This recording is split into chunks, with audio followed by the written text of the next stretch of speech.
First, this meeting will be live streamed to the public. Recording of that live stream will be available on the council's website in 24 hours.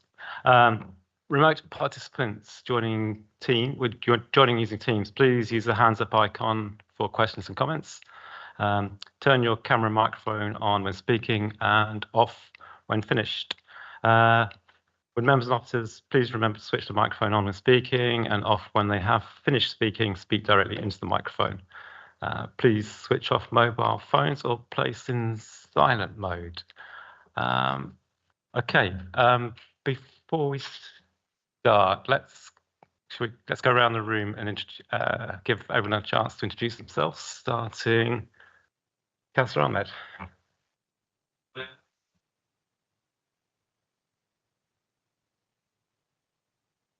Microphones, please. Remember microphones. Councillor Zahoor Ahmed, Iran Green. Yeah, Councillor Mahmood and Parliament. Councillor Aziz Ambia from Birmingham, Icknield. David. David Carter, Chief Executive of Bedfordshire Hospitals. Andrew Rochford, Medical Director of the BLNK ICB and Luton Place Director for the ICB. Hello, I'm Nicola Ainsworth. I'm Joint Acting Director of Public Health. Hi everyone, I'm Shahanara Nasser, Councillor from Saints. Okay, is there anyone joining remotely at the moment? No? Okay. So, sorry, a colleague of mine, Caroline Roberts, is joining. Is coming, but she must be a little bit late, so she might just join us a few minutes. Thank you. Okay, thank you. Okay. Any apologies for absence? Yes, Chair. Apologies from Councillor Fatima Begum, from Councillor Chowdhury, who is being substituted by Councillor Nasir, and apologies from Councillor Moore, who is being substituted by Councillor Latif. Thank you. Okay, minutes for the last meeting, 16th June 2025. Are they a fair and true record of the proceedings of that meeting? Thank you. Any disclosures of interest? None that I'm aware of, Chair.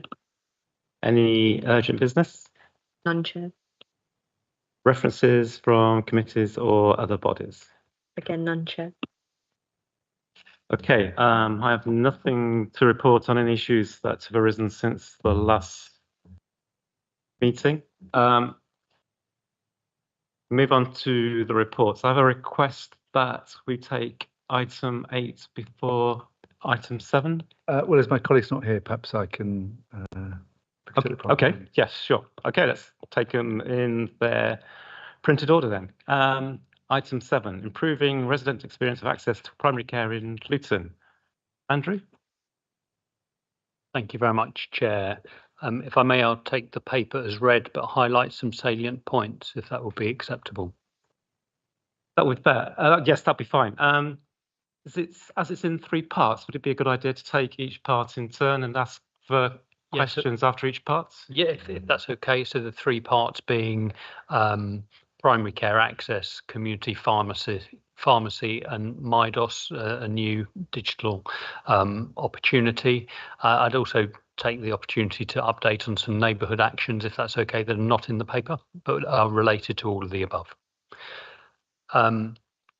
So the key point is around primary care access, and I'd like to draw councillors' attention to the increase, both absolute and percentage-wise, in terms of total appointments from 23-24 to 24-25, and same-day primary care appointments. So in Luton, there has been a 10.9% growth in total appointments and an 8% growth in same-day appointments.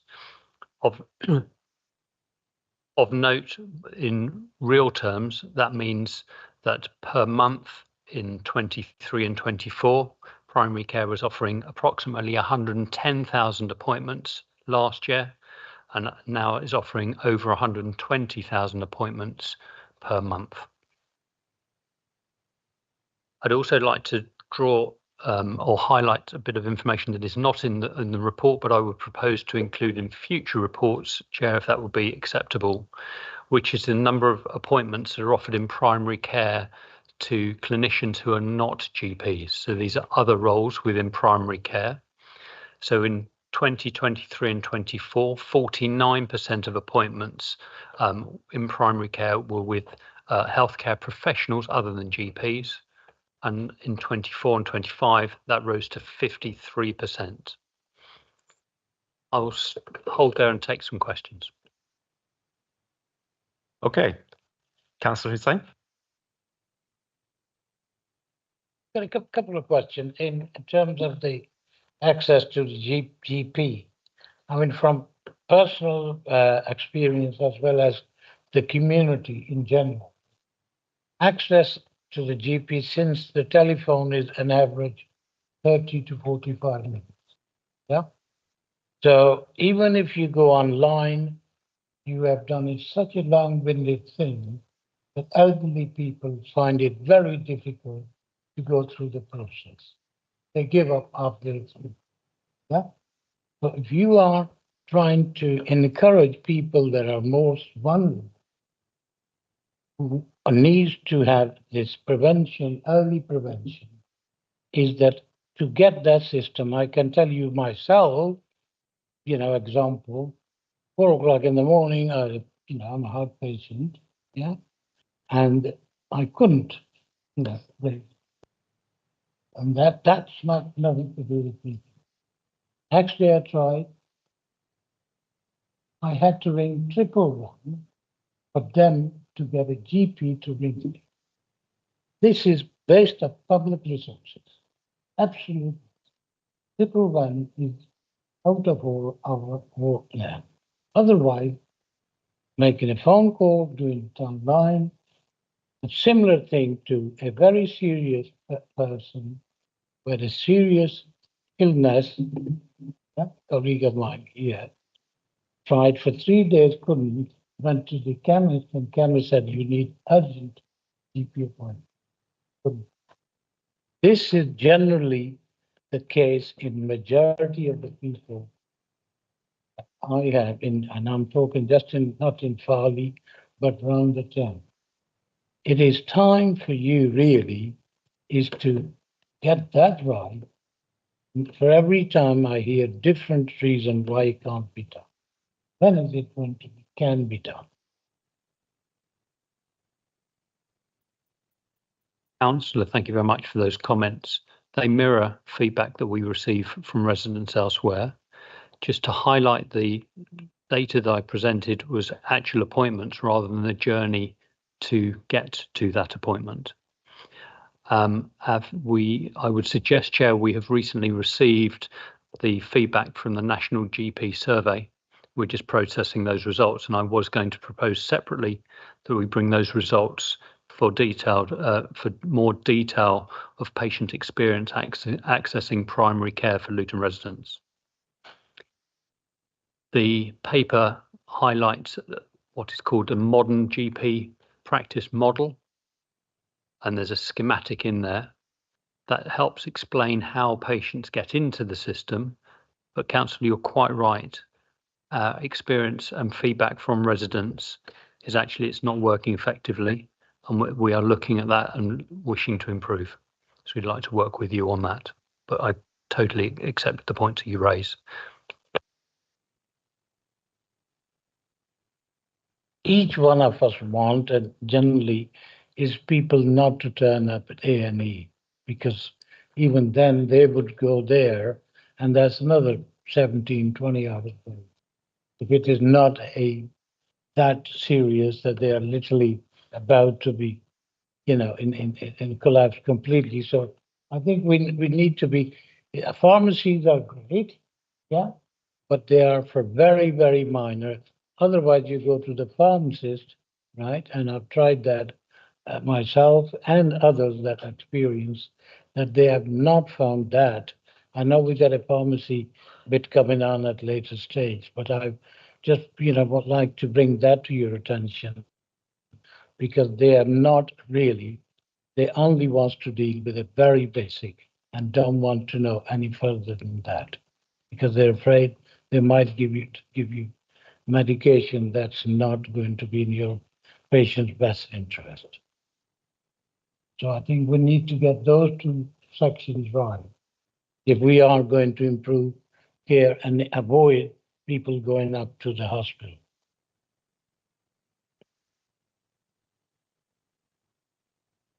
So, Yeah, I'm not sure there was a question in there. I mean, if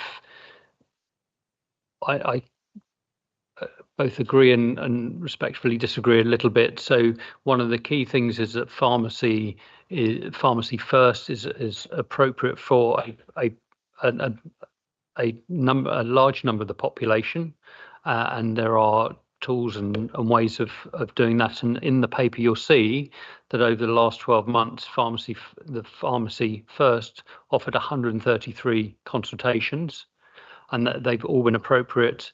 They help significantly in terms of blood pressure management, diabetes care, contraception services. I think what we hear and know is that the most vulnerable, so the older residents, those people who are not digitally enabled or digitally literate, find it the most difficult to access primary care services, as they do for other aspects of the healthcare service.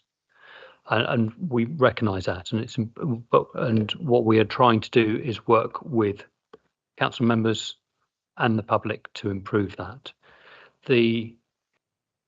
As an example, in the paper we were talking about MIDOS, which is a digital portal which provides a directory of service or a directory of services available for the public, so voluntary sector services. But unfortunately, we know that for residents in Luton, more than 50% don't speak English as a first language, and there are more than 100 different languages spoke within Luton. And one of the challenges we have in rolling out the MIDOS technology is at the moment we don't have a language module that would support Luton residents. So it's just to highlight that we are very mindful of this and trying to work to address it, but we need some time. I'd like to get perhaps, the chair of the Integrated Care Board, chief executive, sometime in the future to come here and answer these questions. We can do, but I am an executive director on the ICB board, councillor, so I'm happy to take that back. So, and I can invite chief exec to come and represent, but I am here representing the ICB board as their medical director and as an executive director. So I'll take chair's advice on that. I'm not sure, is there anything to be gained by having the chair or the chief executive of the ICB coming here to answer the questions that Andrew seems to be perfectly capable of answering himself? Councillor Hussain, I mean, you're perfectly welcome to attend the meetings of the ICB and to submit questions to the ICB if you would like. And of course, you're quite entitled to have a difference of opinion with the reporting officer and to have your own opinion. So personally, I can't see what would be gained by having the chair or the chief executive reporting to this committee. Chair, the reason, if you look at the work program, this is an agenda item at every time. Yes, if you look at the work program, so I'm saying one of these that somebody where the buck stops. Yeah, and we need accountability because this has gone on for years. I have not brought these questions for the first time. For the last 5 or 10 years, the similar question I've asked here today, I've done that on both sides as a portfolio holder, attending the care board and asking these things over and over again. I'd like to see something that when they are changing the service or making any changes, do they really take the most vulnerable people who really need the care and in terms of providing the service? Because otherwise, if we're not preventing people, particularly those people that are most vulnerable and finish up at the hospital, then we need to get that act together and get it right. Okay, so how do you think, you think that the accountability that we have at the moment is not sufficient for this issue? So you would like to see the one of those, either the chief executive or the chair, reporting to this meeting. Okay, let's. Yeah, Chair, thank you. Councillor, accept and respect your decision on that. It would be really helpful if we could be clear on what questions need to be answered over and above what is being provided in the updates. Okay. Accepting that what I've already highlighted, I'd like to present the GP survey findings and a detailed response to that in the next meeting. In terms of the challenge of access, we have data that shows we've increased access by more than 10,000 appointments per month. So it would be really helpful if we had maybe some direct questions and are not addressed either in the report, so I can amend the report to make it more fit for purpose, or specific questions that I can take to the Chief Exec and the Chair. Okay. So, Councillor Hussain, would you like to formulate a question that you would want to submit to the officers? Yeah. Okay, so if you could do that in writing to myself and to Nasrat, we will we'll take it from there. Thank you. Councillor Nasser. Thank you, Chair. Actually, it's a similar thing I'm going to ask, but that's the question I was asking last year as well. But I mean, we understand that there's a growing number of people in Luton, and it's very difficult to see the surgery to cover all these, demand. But what we was assured last time that we wanted that traditional way of system to keep on. Like calling in the morning, and then because many surgeries they still don't accept that. So your colleague a couple of months ago, she assured that no, we will keep the traditional system for the people who can't speak English, or who doesn't have the IT, digital, haven't got the knowledge of digital world. But this is not helping, because we got loads of complaint from the surgeries. I mean, even the surgery I go to, I mean, we do ask them for the traditional way, but they don't accept that.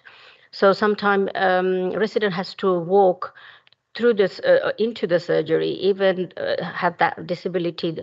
A disabled person, when they have to go out, they have to find another person to help them to take them, and it's a lots of efforts for them. But then they become, not going to the doctor or surgery, stay home, and still the receptionist become very rude. That why not using that the digital service on the phone? So many people doesn't have smart. So that's why I want you to take that abroad, that, the surgeries, they are not doing what, we are expecting to do that. And we end up not going to for myself, last 2 months, I didn't bother to go because I tried. They gave me the system on the phone. I couldn't carry on, and then I give up. So if I can give up, people who can't use this technology, how they are suffering, you can imagine. Thank you. Thank you, Councillor, for that feedback. It's difficult to comment on personal circumstances, but this is not an uncommon piece of feedback. I can't comment on previous assurances given. I started in this role at the end of April, so forgive me for previous assurances offered by others. But it is an area that we want to improve on. So, and particularly if there are unsatisfactory experiences, perhaps you could contact myself, or we have a helpline to contact. So I'm happy to pick that up outside of this meeting. Thank you for that. Giles? Oh, thank you, Chair. Thank you. I'd just like to find out on page 12, point 6, when you've got the total appointments for the BLMK 16%, and then the growth across the BLMK for same day appointments, it's 5%. So how come there's such a big difference? So the in terms of the 16% versus the 5%. Yeah. So the 16% is the growth of appointments offered to residents in general. So at any time, so it may be 1 week, 3 days, same day. Whereas the same day appointments of 5% is actually on the day that someone asks for an appointment. Okay. Is that helpful? I'm sorry. And also, I'd just like to reiterate what my colleagues have said about the appointments, the appointment system, the triage system. I don't think it's working very well at all. And I have to be honest, because I get complaints, not just from my own residents, but from people, other parts of the town as well. And, you know, that they're really frustrated. My concern is obviously that these are health needs. Okay? And people don't just call the doctor. And I think some more training needs to be given, if you don't mind me saying, to the staff, to those gateline staff, because they obviously they have to be gatekeepers, okay? But I just think they need a bit more training for a lot of them to do with customer services, to when they speak to customers on the phone, clients on the phone, because some of them are quite rude, and it's really not on. It's really off-putting as well. And when you sometimes do try to complain to the surgery, you know, there's like a barrier goes up as well. So that is really not acceptable at all. So, Councillor, once again, I'm sorry to hear about that experience. We do have a complaints line with the ICB to escalate any complaints that are not satisfactorily managed at a local level, and I will provide the feedback to our primary care colleagues around the customer service. Just say, I understand what you're saying, but I just think there is a process to follow. But however, this has been ongoing for, I mean, the last 18 months, and it hasn't really improved. So, you know, it's the residents that actually, and when you're not well, especially if somebody's really not well and they're really, because, you know, it's a fear and anxiety, and then it's just heightened by some of the staff, and they're just not helpful. It's just not on. So something has to be done. I've put it out there. It needs to be done immediately. We need to see a report from all the surgeries, listed from all the surgeries, what training their staff have completed, please, because otherwise, you know, it's not going to work. We're here to serve the public. Thank you. Councillor Ahmed. Thank you, Chair. Thank you for the update on access to GP services and pharmacy first initiative. I know that, you know, I got the same feedbacks from the residents as well. But if we can keep the both online services and customer service as well, so it might help instead of just digital services. Because sometimes when we call on the desks, they say, no, you need to go online. So not all of the people are trained or know how to go to online. So they just put the phone down. So if we keep the both services, so at least who cannot use, they can get a help from the customer service, and some can use, they can use the online services. Just a comment. Thank you, Councillor. Just stress that the modern general practice model is that contact for residents is either by phone, online or walk-in. What I'm hearing, and I've heard elsewhere, is that is not universally the case. If there are specific examples, please do contact me. But we hear loud and clear that it is not universally the case as it should be. Okay, thank you. Oh, Councillor Ambia. Thank you, Chair. Just I have one comment and one question. So first comment is I'm just referring the concern and questions my colleague has mentioned about the booking system. The online service is good. People are young people who has a IT educated, but still we have a large population who doesn't have a access on a computer, or maybe what I recommend, maybe if you have some sort of quotas system, a 10% limit for people can walk in or telephone, old fashioned, and because some practices they got a 100% online, they booked. When we call even they say all booked, or even if you go online, yeah, which is fine. But I think consider to the certain demographic and different background who are not IT literate or doesn't have access, maybe it will be good idea if you can consider some sort of quota system for walk-in or telephone conventional system, like 10% or 5%. I think maybe that can help to balance this thing. This is my comments. And my question is about MIDOS, the process. So if you can take Councillor Ambia, I think we're coming on to Midas okay. in after we finish this item. So we're taking each of the three items separately. Okay, for the MIDOS. No, this for the that's another question. Sorry, no. It must have been before you arrived. There's three items in this report. Okay. But we're taking them separately. So Okay, separate. Yeah. Okay, Thank you.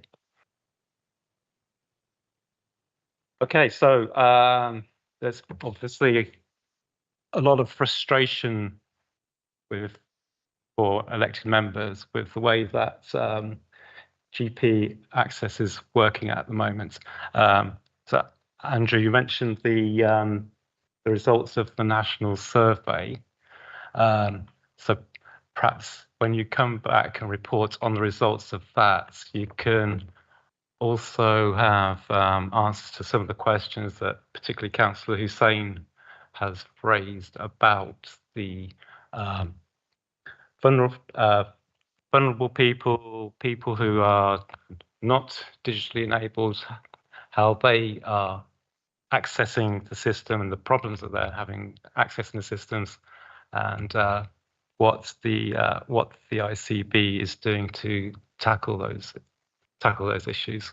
I also think the points that Councillor Nasser and Councillor Isles made about the experience of residents when they first make that first come into contact with the primary care access system and the issues and the problems that they have. So, I mean, one question that I have is, do you at the ICB collect information on those experiences that residents have, and also for generally the experience that residents have, whether it's their attitudes towards using digital access or walk-in or the phone? Yes, we do, and we collect that at PCN level, so the neighbourhood level, and that will come through with the GP survey as well. So I'm happy to maybe offline reflect on today's feedback, and we can reflect that in future reports that's more fit for the councillors. Okay, thank you. Yes, that would be appreciated. Thank you. Okay, if you'd like to continue to the community pharmacy services. Well, I'd say the main thing around the community pharmacy we covered off in some of the responses, but it was to highlight the fact that community pharmacy saw over 133,000 consultations appropriately last year, which included hypertension case finding, which we know is a key cornerstone of prevention. for cardiovascular disease for Luton residents and the contraception service. I would at this point also highlight some of the outreach work that we're doing. So some councillors may have been present at the Luton Health Fest at the beginning of this month in Wardown Park, which is organised by Mushtaq Kois and Dr. Monjour Ahmed from Woodland Avenue. It was a very successful event, in my opinion, but the community pharmacy team were key to that. So community pharmacists took the blood pressure recordings of over 400 residents in the park that afternoon. Over a third of them were known to have hypertension, high blood pressure. We detected 74 new residents with undiagnosed high blood pressure just at that event alone. We also the community pharmacists undertook a similar event at the Desi Festival a couple of weekends ago. I don't have any feedback from that, but I wanted to highlight the outreach work within the community that the community pharmacists are doing to support disease prevention for Luton residents. Thank you. Does anyone have any questions on this item? Just a couple of questions, comments. So you're talking about Luton Health Fest and the Desai Festival. That seems to be a very efficient way of detecting something like hypertension in the population. Is this the sort of thing that you would consider in the future? Yeah, very much, Chair. So we're just working on, so as I say, I'm relatively new in post, last couple of months, but we're looking at ways of reaching into the community rather than the community coming to us. So there's proposals for football tournaments, so focusing on men's health particularly. There's an event coming up in September that we're looking at and working with community leaders to reach in to raise awareness of blood pressure, resuscitation, so people who have sudden cardiac events at football events, healthy eating, prostate cancer screening, those kind of things. So yes, we are definitely moving into that area. Okay. So the success of the community pharmacy services, is there a potential for them to become a victim of their own excess? I mean, can the community pharmacy services keep up with the demand? My understanding is yes, and we're planning to grow that demand. The important thing here is that this should be improving access for other residents to primary care, so their GP service, by taking patients who could be seen by a pharmacist out of that waiting queue. And that is the aim, but I hear loud and clear, and we heard at the Luton Health Fest loud and clear, that is not working as effectively as it needs to. Okay. If you're increasing the capacity, I know, say from the pharmacy that I attend, that sometimes the buildings are not conducive. They're not designed for consultations. I mean, is that a potential problem? Yes, there is an active estates policy across Bedfordshire, Luton and Milton Keynes, and we're very aware of the challenges to primary care estate and estate elsewhere. But I'm sure, Councillor, you appreciate the capital challenges around some of this, and particularly in the current climate, it is not a Luton-specific challenge, unfortunately. Okay, thank you. Councillor Hussain? Adding on to what you just said, in terms of number of surgeries but they don't have a private facility where they can see somebody, to talk to one-to-one confidential information if they wish to talk, because they are very much in the open and people wouldn't like to share their health issues, in front of other people. The other thing that I think that successful story in terms of my particular surgery is that the pharmacist in the surgery does with those patients that have a certain particular problem, keep in, call in and advising them on a regular basis. So that is a very success story in terms of, I'm only talking about the, DWell medical people. I don't know about the others, but they do that for all the patients who are vulnerable, who need to have kept an eye in terms of their medication as well as their blood pressures, and asking them to do it in a simplest possible way. They can do that. I'm not too sure if the other practices do that or not. It would be, I think, an example to take. Great. Thank you. So obviously is a success story, and let's hope that the community pharmacy services can continue to play their part in transforming primary care access. Do you want to talk about Midas now, Andrew?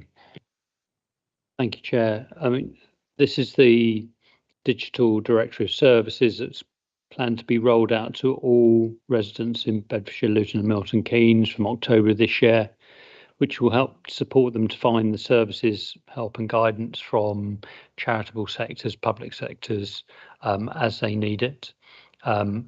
All of the Luton practices and primary care networks have access to this, and there will be an external link to the Luton Borough Council website, but we haven't got the links. We need to continue conversations with Luton Borough Council around how we improve those links.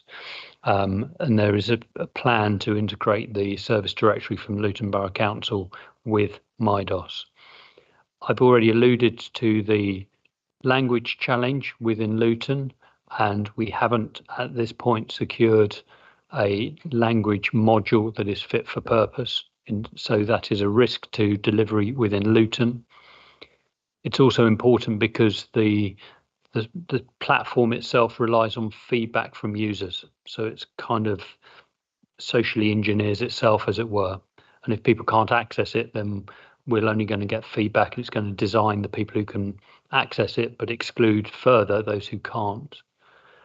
I think we recognise fully that there is a significant digital exclusion element to residents at Luton, not through choice at all. And as the NHS moves from analogue to digital, which is a big part of the 10-year plan announced earlier this month, I think we have a particular challenge within Luton in how we achieve that. As an example, we know that only just over 50% of patients across Bedford, Luton and Milton Keynes have downloaded the NHS app. So 1 in 2 people are not able to access or are not using the digital platform that the NHS is proposing to use for all patients. So we recognise this as a problem. We don't have a solution at the moment, but we are trying to work on something and would like to work with residents on that. Okay, thank you. Councillor Amber, you have a question? Thank you. Yes, I think I got my question. I got the answer. Thank you.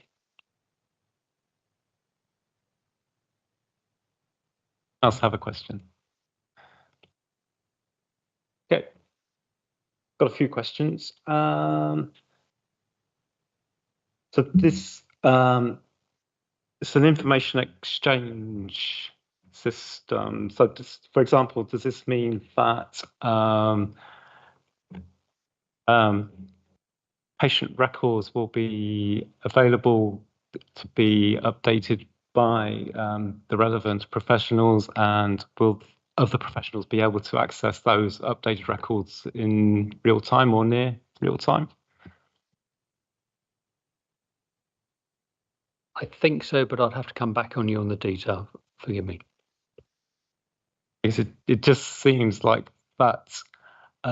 Certainly, in my contact with public health system, that always seems to be an issue. That, for example, the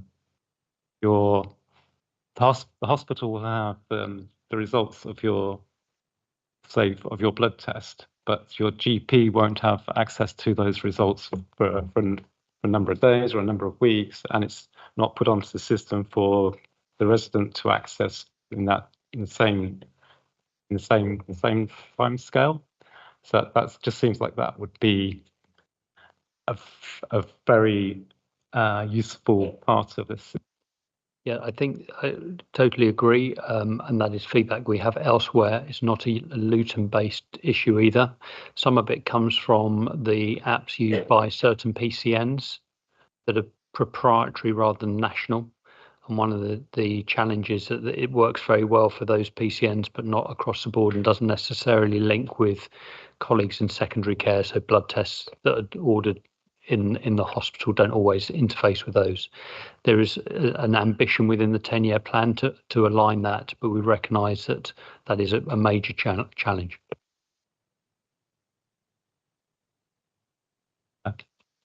So integrating all the different systems is so you're saying that is an ongoing project as part of this project. Yes, so it's part of a national programme of work as well. So all Luton practices and primary care networks have access to MyDOS. Are they all using it? Not at the moment because it's not gone live. I think it's being rolled out in October of this year. Okay, so but with the caveat of the language module specifically for Luton, which we recognise is a potential barrier. Okay, right. So yes, so in paragraph 16 it says it'd be rolled out to all BLMK residents from October 2025. So that is the PCNs. Okay. So presumably there is a training program going on at the moment for the PCNs. I think so, but again, I'm not close enough. I'll have to come back to you on that. Thank you.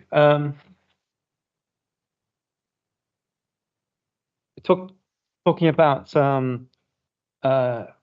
getting VCS groups onto the system, how are you reaching out to the VCSE groups to make sure they are part of the system? So we have a VCSE manager within the ICB who coordinates the interface between the VCSE offers in Luton and the ICB. So she coordinates all of that through the forums that she's established.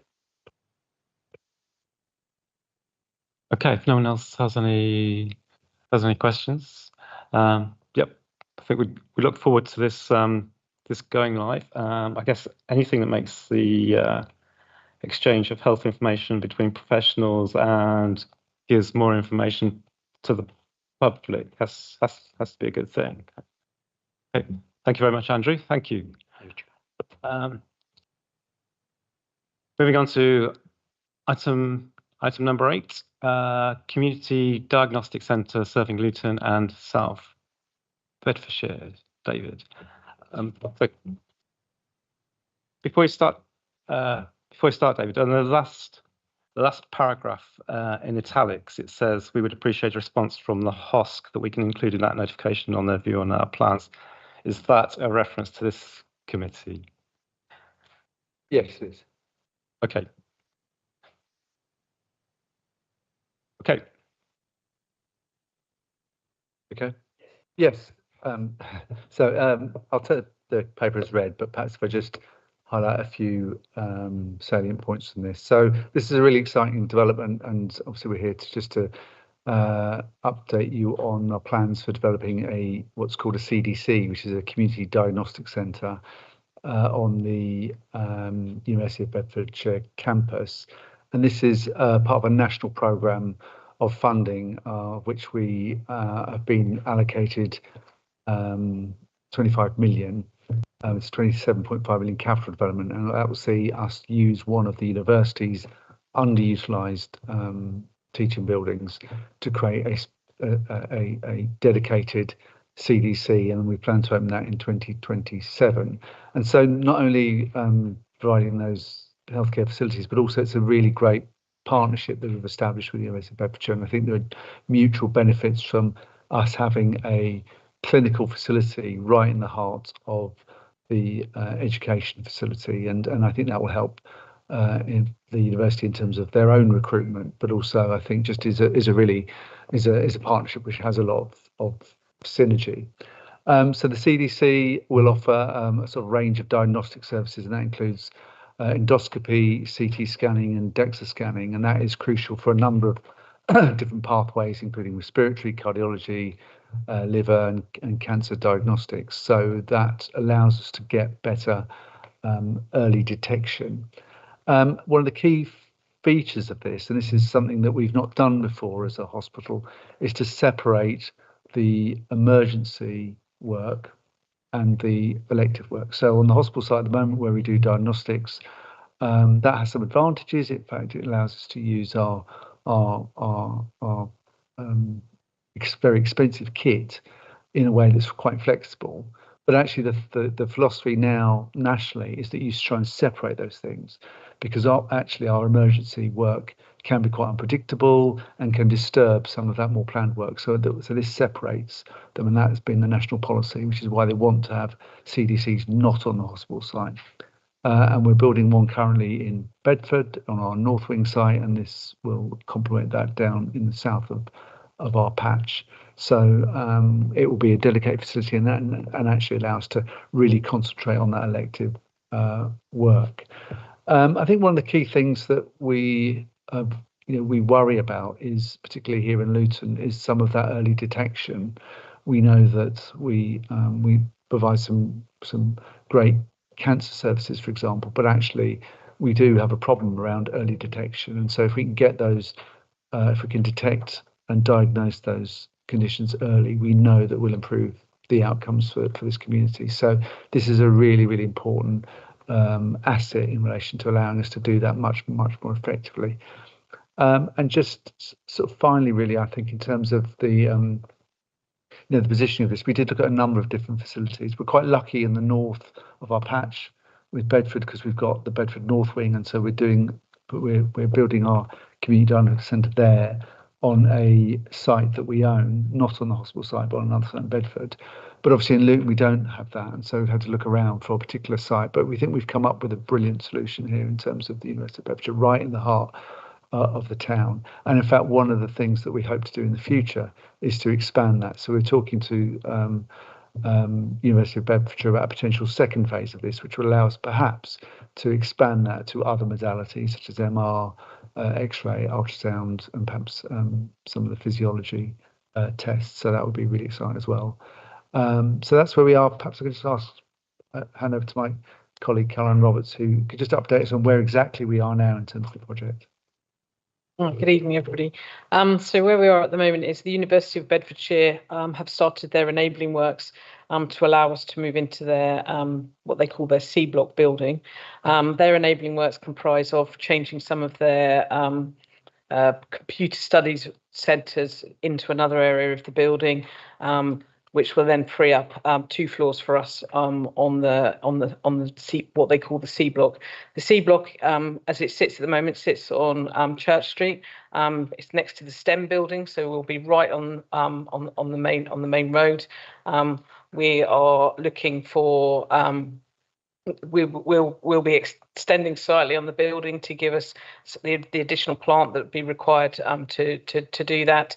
It will be 2 floors of services and fitting in with the local kind of like street scene effectively is what we're looking at. They hope to complete their works, well, they plan to complete their works, having spoken to them today, in November of this year. They will then start to strip out the area that we'll be moving into, and we'll be handing the building for refurbishment in January of next year. Obviously, it's the university site, so therefore the education at the moment is they've got their summer schools going on, and what they're doing will not impact on their current education deliveries, and then we will then, as I say, go in January to complete that.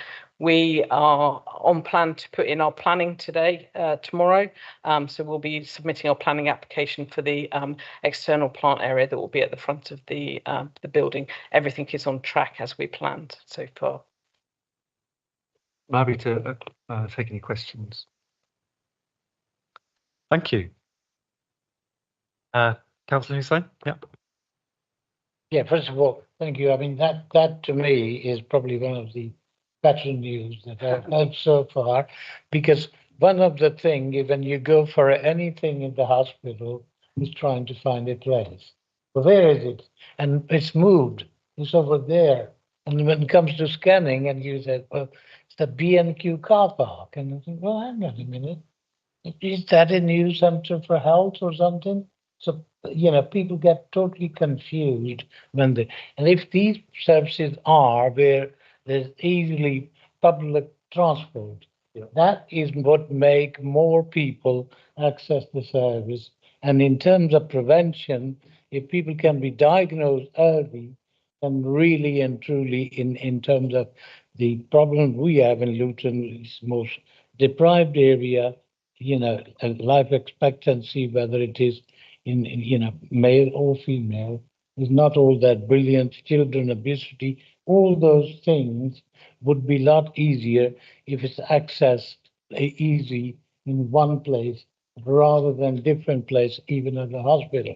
And hospice can then, deal with the most serious cases, and to be able to offer those services that really does not need to be at the hospital. Because I mean, I'm pleased to see, Farley Community Centre is used by the midwives. And that to me is a huge facility with a car park, easy to park, free car park, and people can access that. So if we make these services easy for people to get to and access it, I think it's all the better. And I, strongly support that. I think if more things can come into the town centre where we got an empty building, like the university and a couple of other buildings, would be far better for access in terms of, people able to do that. So I think it's a really good initiative. It was probably taken a long while, but at least it's coming along. Thank you. Councillor Ambier, you had a question? Thank you, Chair. Yes, this is a fantastic project, and we overwhelmingly welcome this project, and that will make difference to the Luton communities. So I have a few two questions. Basically, you mentioned about the CDC. This, what about how it's going to work as a referral pathway? Is it the same system on the existing through the GP they refer to the hospital, or you said this early detection you mentioned, how going to work? There will be a different referral pathway to access the the referral pathways will stay the same.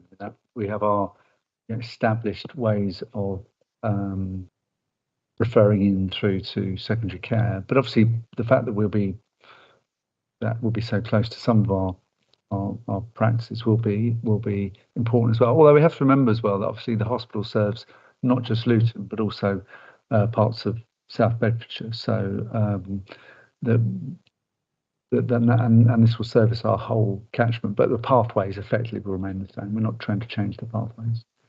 But when I talk about early detection, the fact that some people who sometimes don't attend their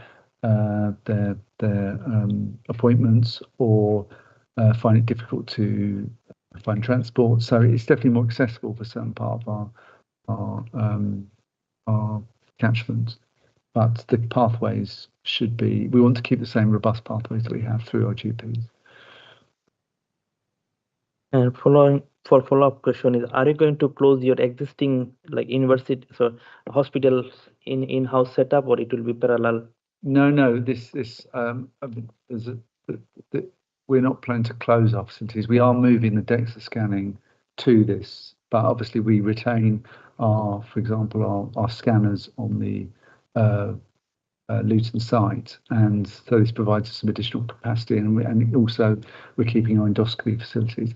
A part of the philosophy is to separate some of the emergency work from the planned work. So it doesn't mean that we close down the facilities on the Luton site, but it does mean that we can, and this is part of an attempt to expand the capacity. I mean, one of the problems that we face is that the use of diagnostics is rising. So they're essential to so many of our pathways, but also the use of them is rising. The UK, Andrew probably knows this a lot better than I do, but actually we compared to European counterparts, we do less diagnostics, we scan less per patient and so on. So this is a needed expansion of our diagnostic capabilities. So we're not closing anything on the Luton site, although DEXA scanning is moving from site to this. That's the only exception. Thank you. One last question. You mentioned on point number 15, all the employment will be under the NHS Foundation Trust. Given the current circumstances from the government funding, I understand there was a lot of restriction for the NHS Trust in terms of spending, and also what I understand, recruitment also freeze. So how are you going to balance the workforce between two sides? If I mean, thank you. That is a good question. There has been separate funding streams for community diagnostic centres in the NHS. There's some uncertainty about that, but broadly speaking, CDCs have been funded separately by the centre because it's part of a national programme. I mean, we hope to make efficiencies as part of this because in theory, there are some efficiencies that come about from separating emergency to elective work, but because this is an increase in capacity, it will increase the cost base of trust. But we are hoping that the centrally funded CDC funding will come through.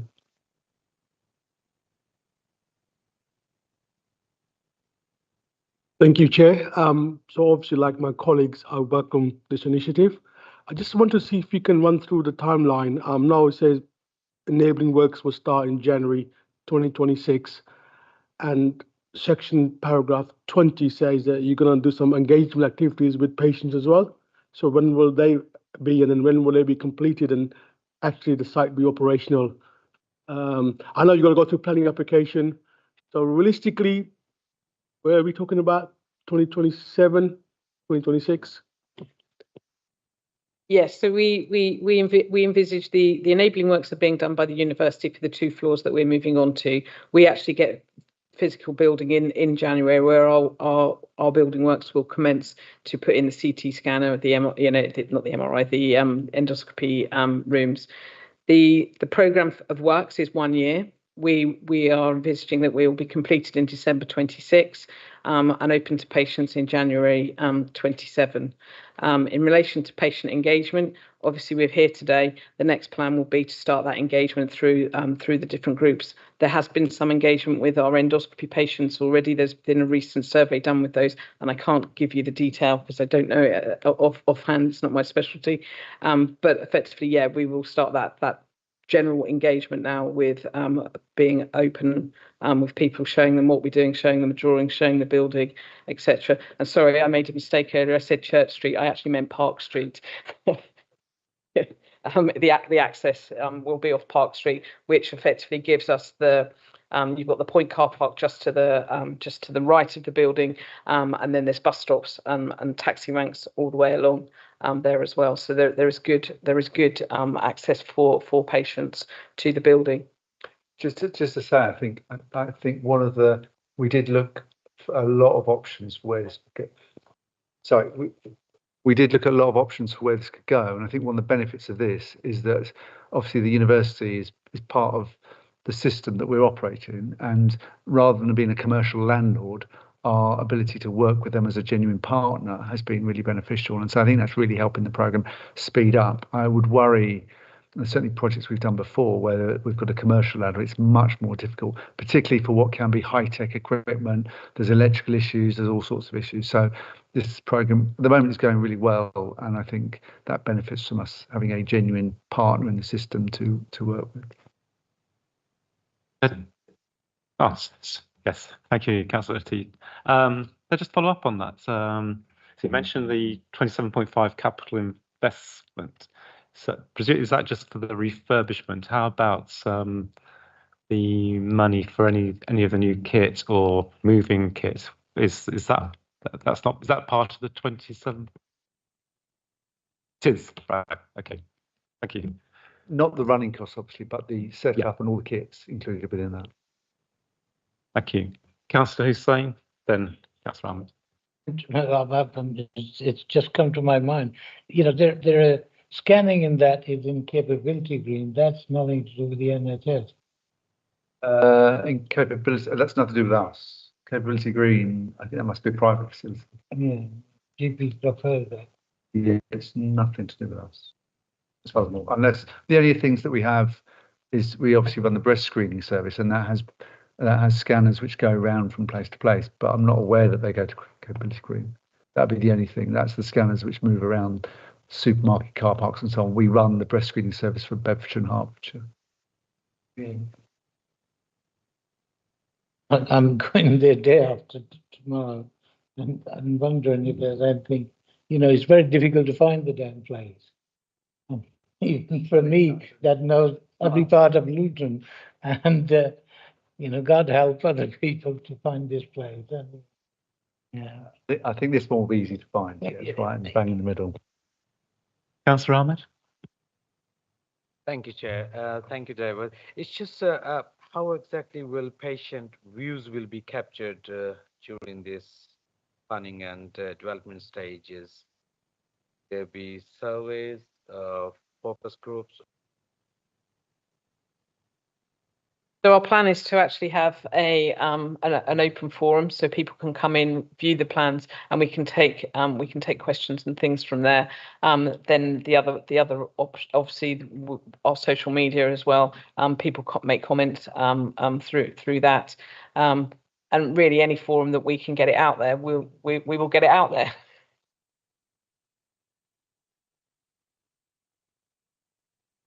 Okay, sorry, yes, Nicola, please. I just wanted to offer a comment, a question, and then an offer. It's a really exciting way forward. It's fantastic.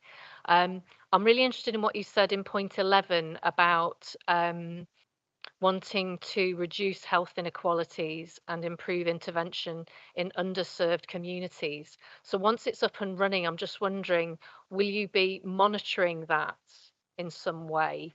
And the offer is within public health, we can maybe help with that, as we have lots of data on where our biggest issues with differences in life expectancy that you've highlighted here. We know where the different wards are in terms of their life expectancy and healthy life expectancy. So if we can help in any way with that kind of monitoring, then yeah, that would be great. I mean, obviously, understand the effect of moving some of our facilities out of the hospital, and does that affect in terms of people's attendance? We have a high DNA rate, and so that'd be great. That'd be fantastic to understand what impact this has, and actually there is a benefit just from it being off the hospital side. Thank you. Okay, thank you. I think most of the questions I have been answered. Just to talk about in point 6, you're talking about the partnership with the university. It talks about a strategic collaboration. I mean, how far down the road are those plans? I mean, is there a strategic plan in place? Are you talking to the university about the potential for collaboration with the location of the CDC at the university?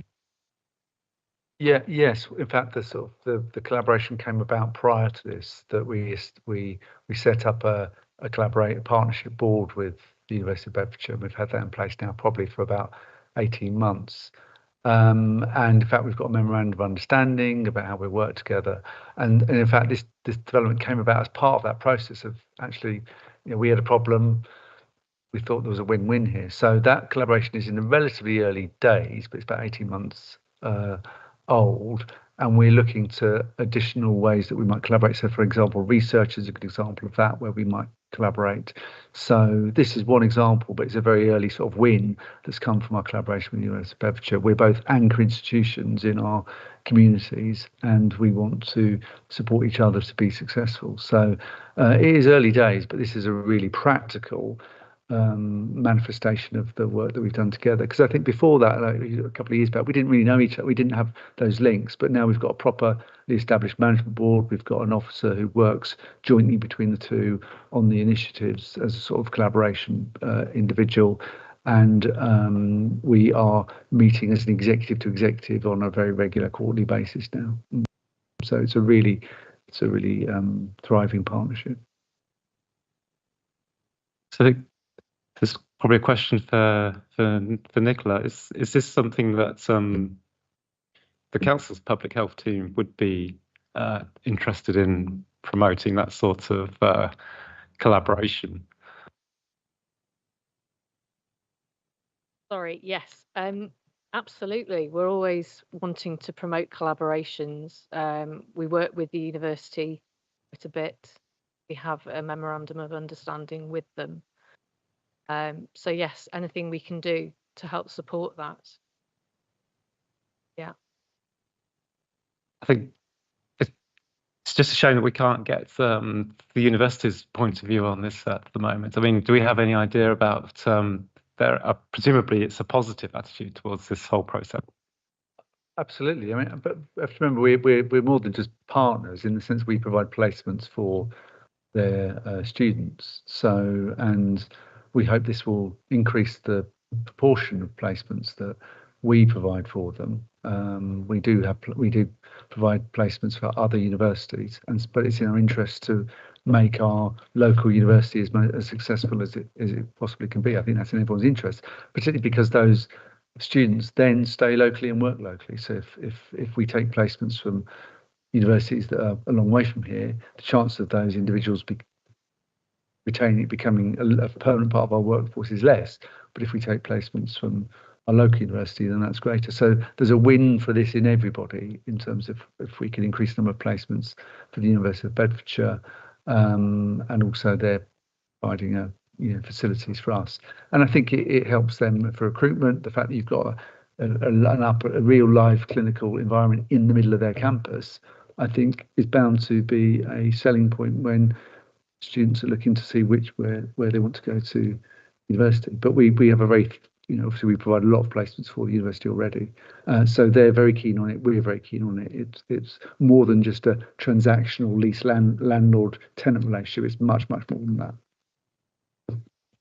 Yeah, so I mean, if this does work, then it's there are lots of positives in lots of different directions. Like, for example, the this upskilling of the workforce in the health sector, for example.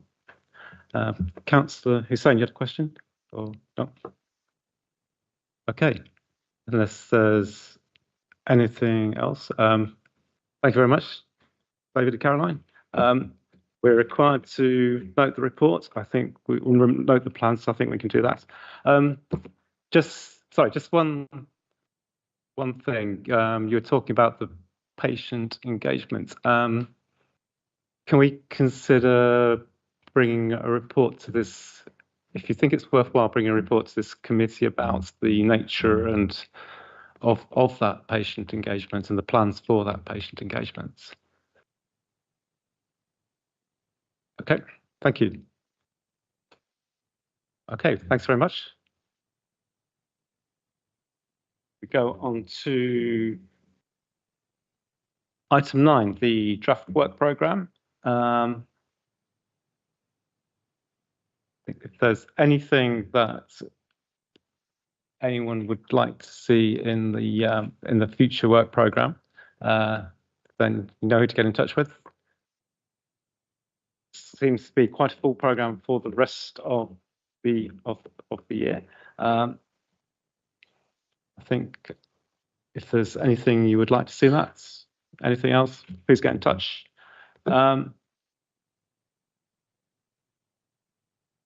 Item 11. Okay, so we now go into private sessions. So anyone who's not